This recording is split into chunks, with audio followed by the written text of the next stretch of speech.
Hey everyone, so I'm here in Minneapolis, Minnesota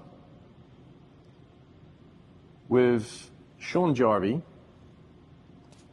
who's the CTO, Chief Technology Officer of a company called Flow Environmental Systems. They're a US-based company here, headquartered here in Minneapolis. And, you know, they've been around for a while, right? If the team of founders, of which Sean is one of them, have a lot of industry experience, but they've kind of been under the radar, deliberately so, right? The last few years, in preparation for going a lot bigger this year with CO2 heat pumps. And this is what we're going to learn about here. This is a US-built CO2 heat pump that can do both heating and cooling and simultaneously, right? And this is kind of exciting to bring this product to the US market. So, Sean, tell us a little bit where we are right now. What is this? What is this thing that we're looking at right behind us here that I'm pointing at? Right, what is this area? What is this zone that we're in? You're at the Minnesota Innovation Center for Flow. Okay. In here we have a 60-ton heat pump that is also about 200 kW that can do heating, cooling, or simultaneous heating and cooling at the same time. Okay. So over here is our heat pump module. This can handle the water-to-water situations. It can make up to 180-degree hot water all the way down to 90-degree with low delta T or high delta T. And it's also a really good chiller where it can cool and heat everything you need. Here we're looking at the adiabatic cooler, right? Gas cooler that you have in the back. Yeah, so this is So you can hook it up. Yeah, so this hooks up to the heat pump assembly for the air interface. So this is adiabatic heating for high ambient strategies. So we can do really hot and warm temperatures, as well as we have an ability to cool and heat at the same time. So we can actually do really low ambience as well that no other heat pump can touch today. All right, and this innovation lab, right? You can do it. You can do a range of temperatures, right? From like Minnesota winter colds at minus 40. Yep. Right up to plus 130 Fahrenheit, kind of makes Arizona feel cold. So you can do the whole range right here. You can test everything, right? Yeah, so we can simulate all the psychrometric envelope conditions in our facility here. So all the way up to 135 degrees, all the way down to Minnesota cold at -15 and -20. Okay. 15. Correct. Okay. Yeah. Show us a little bit the insides of this rack here. Yeah, so as you see over here, we're using standard off-the-shelf refrigeration reciprocating compressors, and all of our components actually have at least 2 vendors that are in the industry and operational today with long track records. So in this case, you got Doran, right? This case, we have Dorans here with all the bells and whistles. And then over on this side, we have, that's basically our compressor or engine module. Then this is more a central plant in a box. So down here is our boiler system, our hot water system. Okay. Up here is our chiller. So this is our cooling system. Okay. And in here is basically the mechanical plant where we can mix and match and make all the magic happen. So your company is called Flow, but this product and this range of products, you got different capacities, right?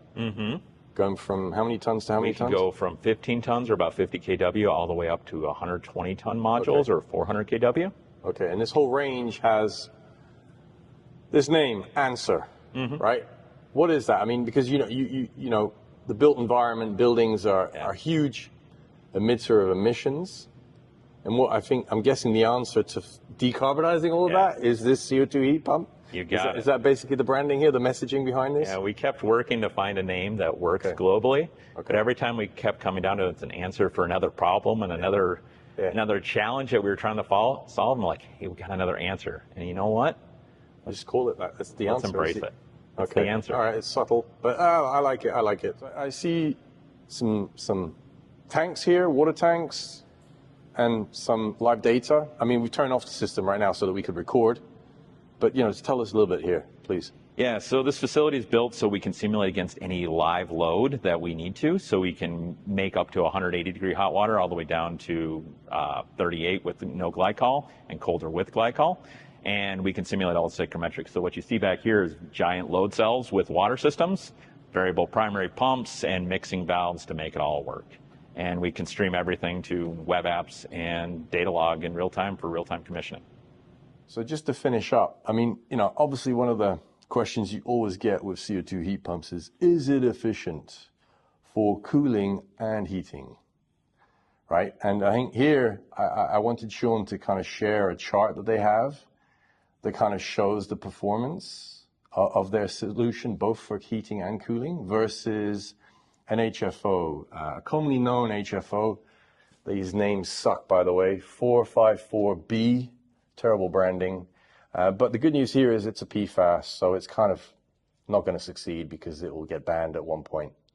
But in the meantime, let's just show us a little bit here on this is the heating performance, right? Yeah. So what are we seeing here? Just talk us through it, please. So CO2 is exceptional, especially if you make a transcritical heat pump out of it.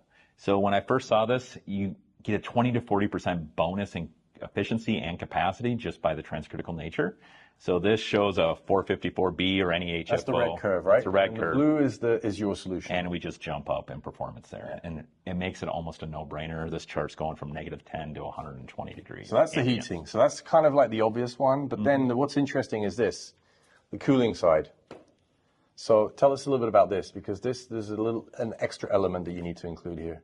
So everything with making this work, it needs to be on parity at least with our existing cooling solutions.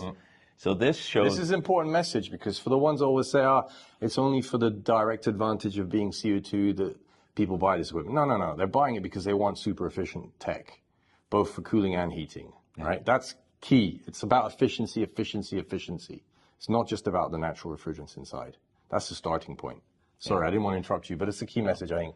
So a lot of people complain right at the peak load that it is this bit here, a right? little bit less efficient, but that's the 1% condition. Where it actually operates is the 99% on this side. Yep.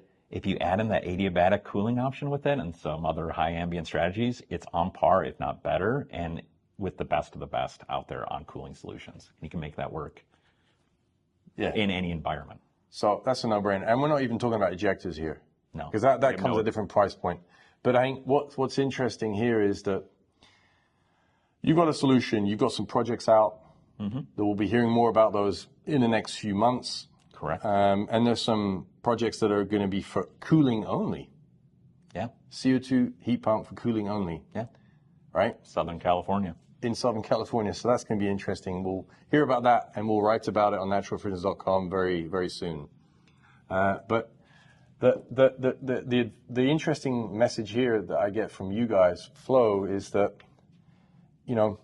you're coming at a price point where CO2 for cooling and heating is going to be very competitive from day one. Yeah. We've had CO2 in the industrial and supermarket space for a long time. But if you can optimize the supply chain, you can work on optimizing existing components to work for HVAC, high temperature cooling, low ambient heating, and high delivery temperatures, and bring it in at a price point, it just makes sense financially at that point. Yeah, and this is where a lot of the components that we've seen here, they've already been built at scale thanks to the trends in refrigeration. So you're now leveraging that and the price point there. So that's helping you be competitive in a brand new category on heat pumps, right? Correct, yeah. Yeah, so everything's used in existing industry today in supermarkets and industrial. It's been around for 20 years. We're just doing it in a new way and bringing it to this niche of the market. Yeah, it's cool. Look, I wish you the best of luck, because we need innovators like this. This is really cool, because this is one of these companies that you're going to want to pay attention to. Trust me on that one.